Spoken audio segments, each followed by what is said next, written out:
Hey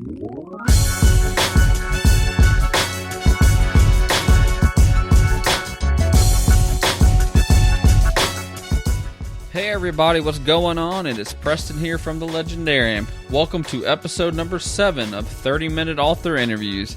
This week we're doing something a little different and a little special for you. This week we have 2 authors for you. We're going to be interviewing Andrew Palmer and W.J. Davies. So guys, just sit back, relax, and enjoy 30 minutes with Andrew Palmer and W.J. Davies.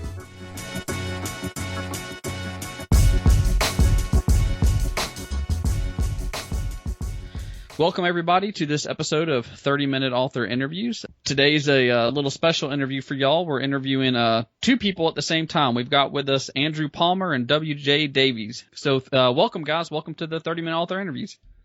Thank you. Yeah, thanks Preston. We'll start with Andrew first. Andrew, for those that don't know anything about you, why don't you kind of tell them who you are and what you do? Well, right now I work as an assistant director in the film industry in Toronto, and just always loved sci-fi things like James Cameron movies, Aliens and Terminator, and it's always been a dream of mine to make my own movies and TV show, and this is sort of a step towards there. Sounds good. And how about you, Wes? I'm gonna call you Wes if that's all right with you. Oh, completely fine. That's my name. Why don't you tell people who might not know who you are, what you do? And yeah, so I worked in the pharmacy industry for a lot of years, and kind of on the side I started writing books. My stepdad was a writer, so I figured, hey, why not? And I actually started with some Wolf fan fiction. I read Hugh Howey's series and was really impressed. So I wrote a couple little stories that took place in his universe, but with separate characters and in a different silo. And they were really well received. So I've been pretty much writing ever since. Now I have to ask you, since I have you on the podcast, I was a huge fan of your short story, Empathy for Andrew. Can you tell the people where this story idea came from? Because on the blog, for those that have read the reviews I've done, I've only given 10 out of 10 stars to a few books. I think 5 total. Ready Player One, The Night Circus by Aaron Morgenstern. I'm trying to think off the top of my head and I can't. But been very few 10 stars, and yours is one of those that's a 10 star. So can you just kind of tell us where you got the idea for that story? Well, first of all, thank you. I really appreciated that review. It was very considerate and very generous. And I'm really glad you enjoyed the story, man, because honestly, it was because of you that I kept on writing that book. After I released that first short story in the Robot Chronicles, Preston was one of the first people to reach out to me.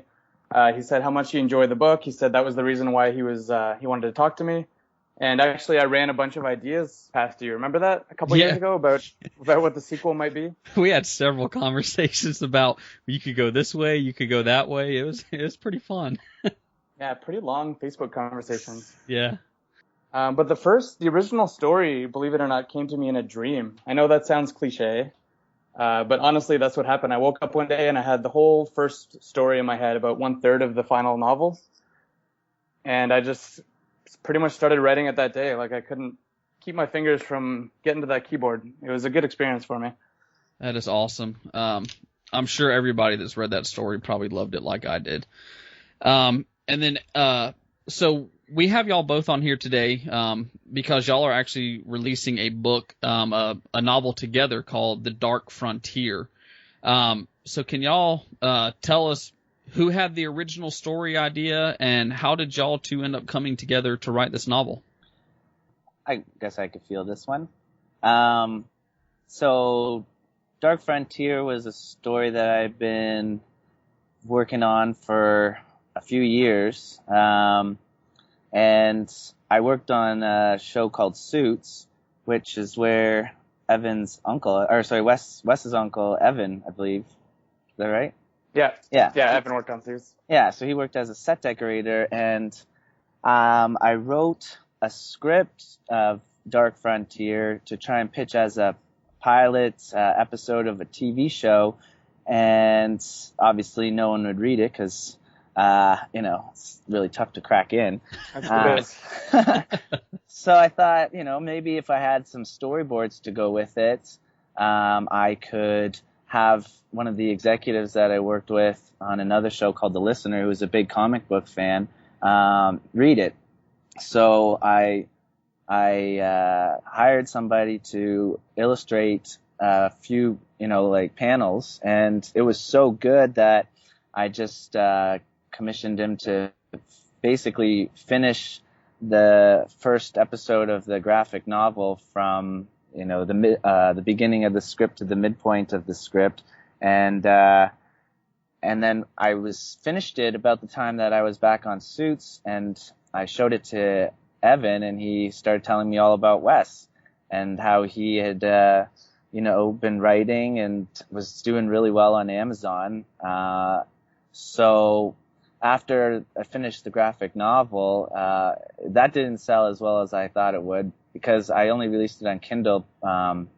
Producing hard copies of it's super expensive and difficult, and I was just doing it by myself. But I wanted to also finish the whole season of what the TV show would be, and seeing as how much it had cost me to make the one issue, and that was only half of an episode, and I wanted to make 10 episodes, I thought it would be smarter to have the whole season written as a novel. And Kindle Online Publishing was sending out newsletters saying that you could do a lot better with a book. So I thought it worked out perfectly when I had heard about Wes, and I contacted him, and it was seemed like perfect timing for him. I still remember our conversation where he said he was looking to do a space opera, so it just kind of worked out.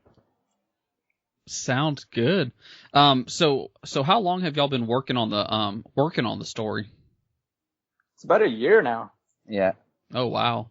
So how's that process been? Are y'all in the same city, or how does that whole going back and forth writing the story work? What's y'all's process? It's the beauty of the internet. Yeah, exactly. And Dropbox, that was our best friend. It was. So did y'all write it in Word? Did y'all do this chapter by chapter, or since you came up with the story, Andrew, did you say this is kind of where I want to go, and did you let Wes just kind of take it from there? Yeah, there was a lot of that. It was a process, I think, a learning process for the both of us too. I had the original script, like I said, in the graphic novel. I sent it to him, and then I suggested, where the story needs to go based on some history of the United States that I had read, and then he, super talented writer, wrote, fleshed it all out in his words, and it's awesome. Yeah, and Andrew had a detailed outline. It was 150 pages, 180 pages, something like that? Yeah, well, I had been trying to write it myself, and so it was about, I had that whole outline, and then I was going to start working on it. I was like, this is enormous. I can't handle this. I'm not a writer like that. I write screenplays and they're bare bones. And then, I just one day, like you said, in a dream, I just woke up. I was like, I got to call that guy that Evan told me about. And I texted him right away. And then, so he took the outline, which was in development too.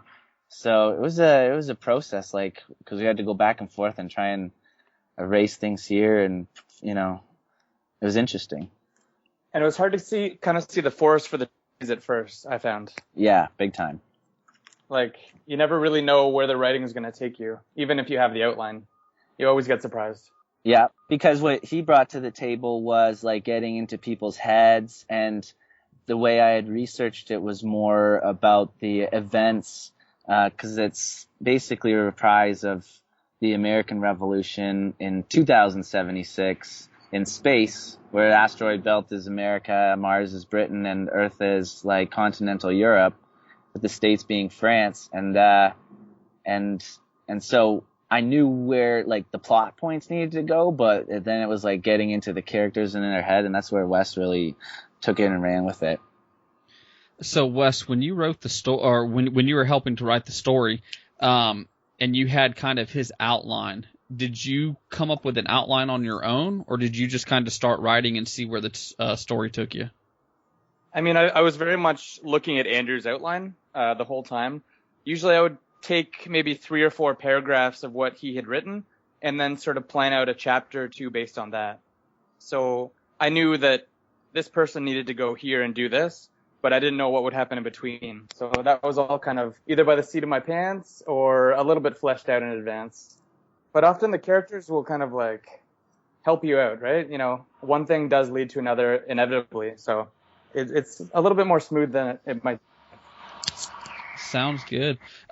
So what attracted you to his story when he sent it to you? Well, first of all, it was much more epic than anything I'd attempted before. There's got to be 100 characters in that book. And my stories center around just a few, maybe 5 or 6. And also, I'd never written anything kind of strictly in outer space. I've done things on the planet, I've done things in the future, but I'd never kind of attempted that space opera genre, which was something I was hoping to do. So yeah, just the epic scope. The characters were really interesting people all across the board. The bad guys, the good guys, like everyone's kind of got their own story and their own things going on. So I could just tell it was really well planned, and it was in a genre that I wanted to explore. Sounds good. So this book that y'all are releasing, Andrew, you said that you had kind of 10 episodes in your head. How many episodes make up this one book? This would be season 1 of the story, which based on like modern television production, we're looking at around 10 episodes. I was kind of taking the HBO new sort of Netflix model approach to it. It's not like old network TV where it'd be 21 episodes. Even though you potentially could do it, I think just budget wise, it would need to be 10 episodes. So do y'all have an idea of how many books y'all might do together? Or are y'all going to keep going with this series and just keep writing in it? Haven't quite talked about that yet. Probably see how this one does first. Yeah. It was a massive endeavor. So yeah. Sounds good. Well, hopefully the turnout's good for you. Andrew, when I was looking on your website, is it Snaps Productions? Am I saying it right? Synapse, yeah, Synapse. like in your brain. Sounds good. Synapse. You said that you had the graphic novel on there. Do people need to read the volume 1, The Awakening, before they jump into Dark Frontier? No, it is similar, but when I did that storyline, I realized, like Wes was saying, there's like 100 characters. It was more centered around a few of them, and the way that it was headed couldn't include all of the important characters in the actual American Revolution, sort of like parallel these different storylines. So it's significantly different from that, even though there's a lot of similar elements. Gotcha. So let's kind of go back to y'all kind of individually for a second. We'll go back to you, Andrew, and then we'll ask the same question to you, Wes. What were your inspirations growing up that got you into, for you, Andrew, helping with movies and then deciding to write? What kind of influences influenced you growing up? Well, book-wise, Ender's Game was a huge one for me. I don't know, that book like blew me away. And then the whole series, the way it kept going, Ender's Shadow with like Bean's characters and all that, it was amazing. It's hard to find another book that was just so good. I don't know, maybe it's just the age I was when I read it. And then Terminator 2, Aliens, and Star Wars. When I watched those, I was probably 12 or 13, and acting wasn't as successful as I thought it would be. So I was like, I remember I was at a thing, I think it was in Disney World, and we were watching how they had produced all the different visual effects. Steve Spaz Williams was a guy that went to Sheridan College, which is right by where I grew up. And I found out that this guy from my city, my hometown, did all these visual effects for Cameron and then Jurassic Park. And I was like, okay, I got to make movies somehow. So, Wes, how about you? What influenced you to go into writing? I mean, I was definitely always a science fiction fan. When we were growing up, my mom had this rule in the summertime. You have to read for an hour a day, at least 1 hour a day. And we would always moan and complain about that. Oh, Mom, I don't want to read. And then sure enough, we'd sit down on the couch, start reading, and then 2 hours would go by, 3 hours would go by, and she'd say, okay, time for dinner. We'd say, no, we want to keep reading. And most of the stuff I was reading back then, for some reason, was like science fiction, a lot of YA science fiction. I don't know if you've heard of Monica Hughes. She writes beautiful books. The Keeper of the Isis Light is a great one. Devil on My Back, Invitation to the Game, The Dreamcatcher.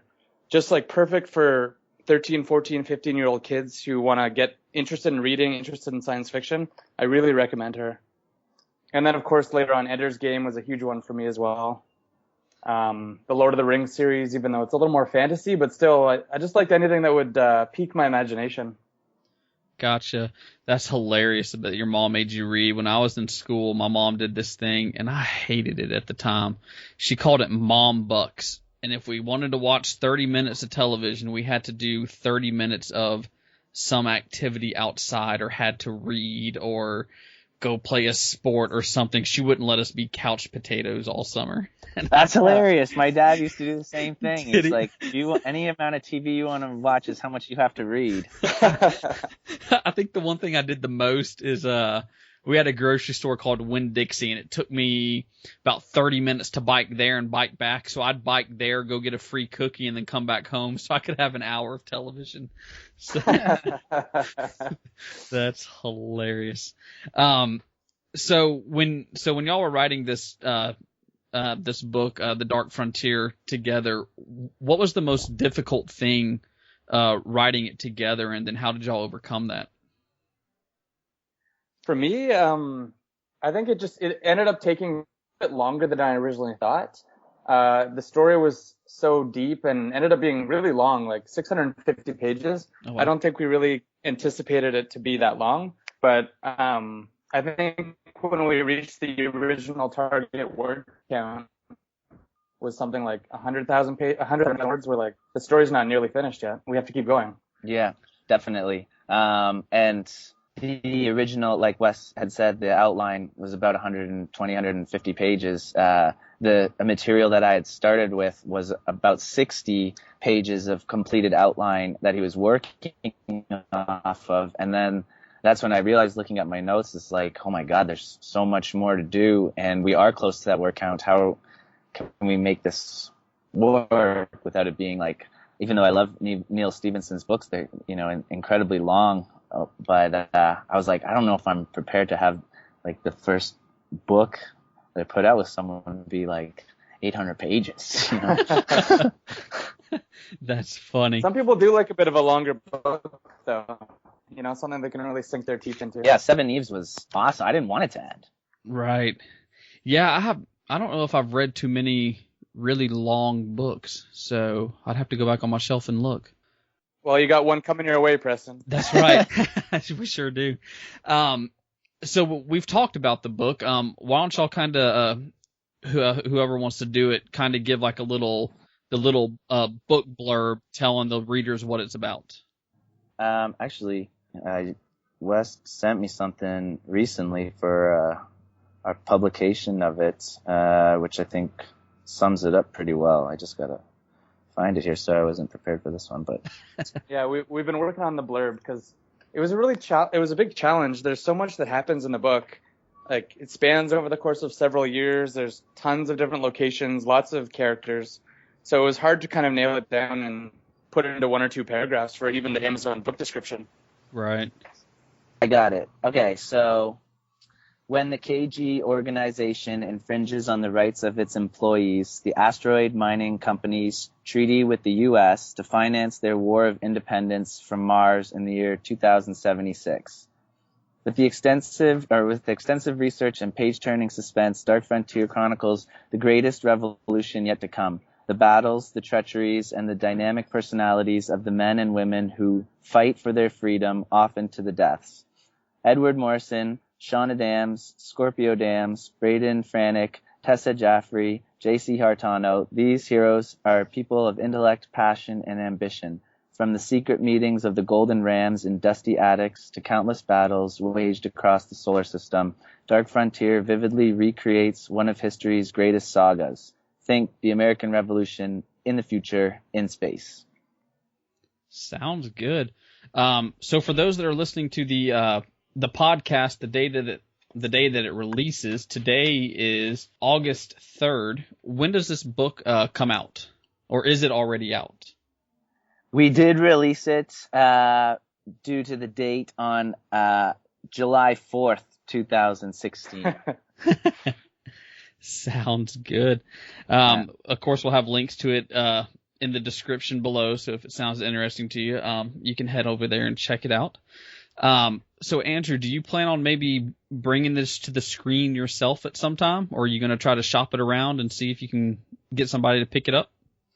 Well, luckily, I guess not luckily, but by design, through where I work, I'm surrounded by the right people, and it's already going into some important hands. So I'm hoping that it will get some legs. I think, my plan is I've got to direct a low-budget movie independently, and then, that's sort of a similar type genre like Christopher Nolan's Following or Memento or Darren Aronofsky's Pi, just in myself as a director, and then get a little bit bigger, maybe $1 million budget and then a $10 million budget. And once you get those done, then I think at that point it'd be ready and there'd be enough of the right people attached that this could potentially be a series on Netflix or HBO or something like that.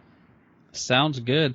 So did y'all model any of the characters in the book kind of after you any?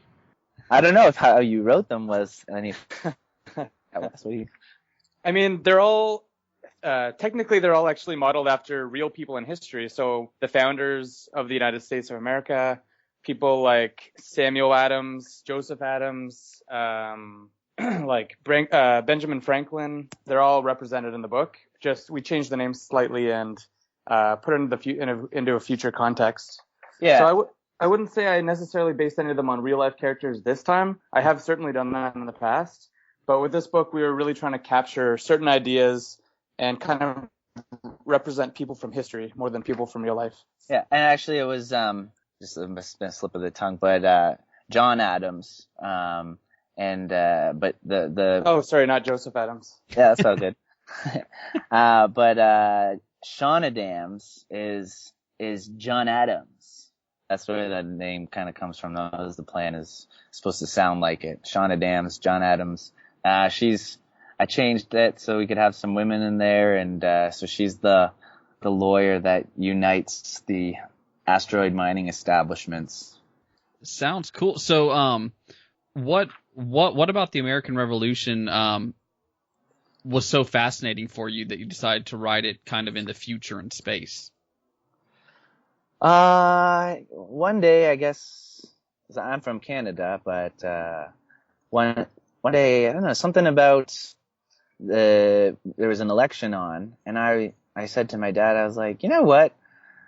Wouldn't it be cool if we could just go and start a new country like the Americans did? That would be awesome. Then you can make your own rules. And my dad was like, well, it was not that easy, Andrew. They fought a 10-year war. And then I was like, oh, but that'd be a cool book to have, like a new country in space. And then he told me some books with similar premise, to go research and read. And he suggested this one book about America, which just blew my mind, everything they went through. And I also found it interesting. I read a thesis on the life of empires, and this guy had written this thesis that suggested that like the Roman Republic, the Roman Empire, Great Britain, and like Greece, a few other places, they all lasted 250 years. And then I was like, oh my God, like you gotta talk about this so that America can keep going. Right. Wes, you said that one of the things that attracted to you to this story was that it was a story that was in space, and you wanted to eventually write a story in space. Was there any type of scene when you were writing this that was harder for you to write, since it was kind of a new genre for you a little bit? I mean, definitely, would you call it the astrophysics of it? Like, how much thrust is required for a spaceship to leave an asteroid, 1/32nd the size of the moon. There's a lot of math there. You don't always want to necessarily go into that when you're writing, but you do want it accurate. So I guess that's one of the things that Andrew really helped with as well. And his dad was instrumental in helping us with the kind of sciencey stuff. So that was something I hadn't had as much experience in. I'd written in other worlds, done post-apocalyptic, talked about life on other planets, but I'd never actually done spaceship movement and kind of physical movements and what would be required gravity-wise, thrust-wise, acceleration, deceleration, things like that. So there's a lot of research involved. Sounds good. Well, we like to end our podcast on kind of a not so serious note, so we're going to jump into what I call the legendary ending. So, Andrew, we'll start with you. What songs are currently on your writing playlist? I put on whatever songs that turned into, it was like Google Play. I put on it was like the contemporary soundtracks for movies, and it was like, so it would have been the Tron Legacy soundtrack, which I think is epic. And also, Ex Machina. I don't know if that's what some people call it, Ex Machina, but that soundtrack is, when I was writing some things, listening to that, it was just like, you get right into it. Huh, I got to check that out. Yeah, I'll have to check that one out. How about you, Wes? What's on your current writing playlist? When I first started writing this book, for whatever reason, that's when I discovered Kanye West. And I don't know if you noticed, Andrew, but some of J.C. Hurtado's spaceship names are actually named after Kanye West songs. I was wondering where they came from. They're pretty specific, yeah. Yeah, they're quite specific. But yeah, honestly, like, I don't know. I'm not a big club guy or anything like that, but there was something about his music. It just keeps your energy up. And for writing, especially, that's what you need. Mm-hmm. I think that actually is perfect because, I mean, like when I thought about John Hancock, who he's supposed to be, ship owner, he was always wearing like ostentatious clothing and things. So it's got a lot of Kanye written all over him. Oh yeah. Like the first time we meet J.C. Hurtado, I had that album on repeat. My Beautiful Dark Twisted Fantasy. That is so funny. All right, Wes, this time we'll start with you. If you were stuck in a zombie apocalypse with one of the characters you've created, which one would you want to be stuck with? One of the characters I've created. Yeah. Let's see. Maybe even J.C. Hurtado, the guy we were just talking about. He's a millionaire ship owner. He's seen it all. He's rugged. He's gruff, and he's not afraid of a challenge. So I think he'd be a good guy to have on your side. How about you, Andrew? Same question to you. I had to go with Edward Morrison, who's based on one of the greatest generals in history, which would be George Washington.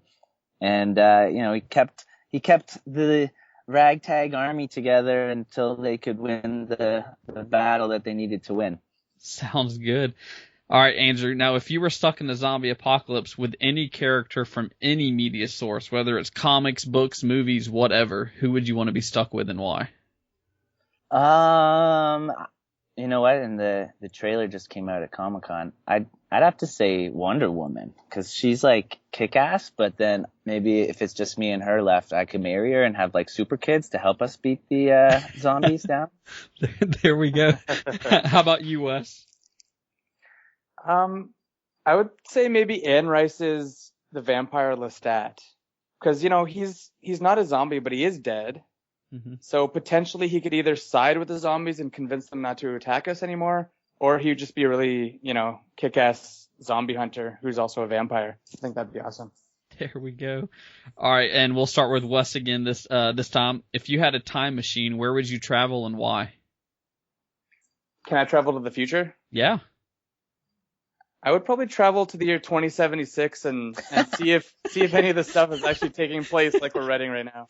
So see if Dark Frontier has come to life. Yeah. How about you, Andrew? Where would you go and why? It would be similar. I would go into when the singularity occurs and see if we're ahead of AI, because the novel kind of ends where, it's starting to develop, and I just want to make sure that, we don't get extinct. Stay ahead of the machines, man. There we go. And then, Andrew, if you had to pick either Marvel or DC for the rest of your comics, movie, and television entertainment, which one would you choose and why? Wow, that's a huge question. Somebody told me once that Marvel's got all the heroes, but DC's got all the cool villains. I'd probably have to go with Marvel, and I don't know, Wolverine was always like my favorite character growing up. There we go. How about you, Wes? Yeah, I mean, I really respect Marvel. I find some of the DC stuff a little bit dark and a little bit plotting. Mm-hmm. Like, I wasn't crazy about the new Superman movies. I love the Batman movies. Haven't seen Batman versus Superman yet. I've been holding off on that one. I got to be in the right mindset. So I think I'm going to go with Marvel. Sounds good. And for the famous question that we are known for, we'll start with you, Wes. A penguin walks through the door right now wearing a sombrero. What does he say and why is he here? He's probably got like a martini in one hand, but no ice. And he'd probably just be asking like, hey, do you guys have some ice? And like, by the way, I'm just wearing a sombrero. I don't think that has any relevance, really. It's just penguin and a sombrero. Sounds good. How about you, Andrew? Well, due to the nature of the show that I'm on, I think he's there for a wardrobe fitting, and I don't know why he's gonna ask this, but he's gonna ask what time's lunch. Sounds good. And better be sardines. Yeah, sardine pizza or something. Andrew, before we leave, do you have any advice, whether it be for writing or for life, that you'd like to share with the listeners? Yeah, I think seize every opportunity that's put in front of you. When you don't do it, then actually a quote from Jim Carrey, he says, you can fail at things that you don't like doing. So you might as well go for it and, try. And if you fail at something you do love, at least you love it and you can keep going. And I think eventually you will be successful if you're just doing what you want to do. Sounds good. How about you, Wes? Yeah, I think in terms of writing, and I know everyone says this, but it's just so true. Like, if you want to be a writer, you have to write. I think that's what Stephen King said. Everyone else says it. But the difference between a successful writer and a non-successful writer is the successful writer actually sits down every day and puts their hand on the keyboard and types out stories. Whether they're good or not, it doesn't matter. You just have to keep writing, keep going.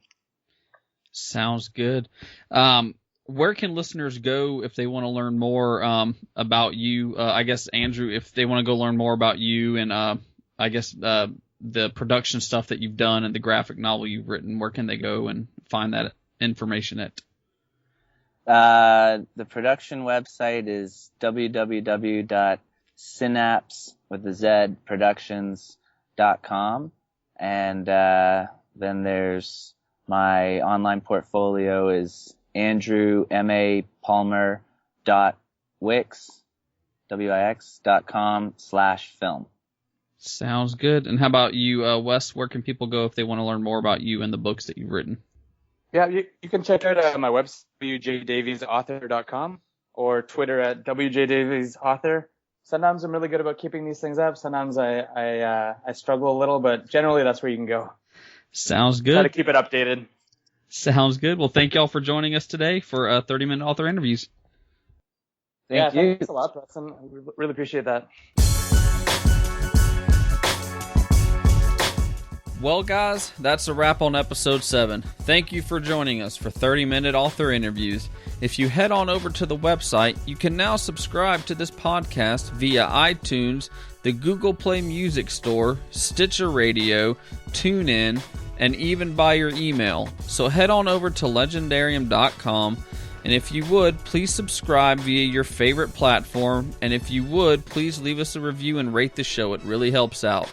And until next time, guys, remember, stay legendary.